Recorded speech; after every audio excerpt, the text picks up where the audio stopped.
ta chung ước mơ chia sẻ qua cái nắm tay. Một thành cây tuy bé thôi có thể rừng cây mắt xanh, là như thế mỗi giây nó sẽ dễ dàng.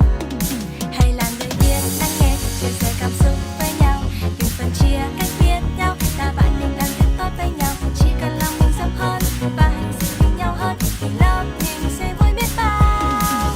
Chỉ cần quan tâm hơn chút thôi, lớp mình sẽ gần nhau hơn. Hân hoan vẽ nên sắc màu cho thế giới ngày mai thật tươi. Lớp vui sẽ luôn có bạn, mãi bên nhau vì các bạn, cùng xóa hết những khó khăn khiến ta hiểu lầm. Tình bạn mình chân thành hơn và mình cùng nhau cất lời, đồng lòng cả lớp hãy thắp sáng những ước mơ. Lớp vui sẽ luôn có bạn, mãi mãi sát cánh bên nhau. Chẳng mong mình sẽ lấp lánh bao giấc mơ đẹp, chỉ cần mình luôn tôn trọng nhau, chỉ cần mình luôn thật nghĩ rằng bạn với tôi mãi luôn có nhau và thành bên nhau.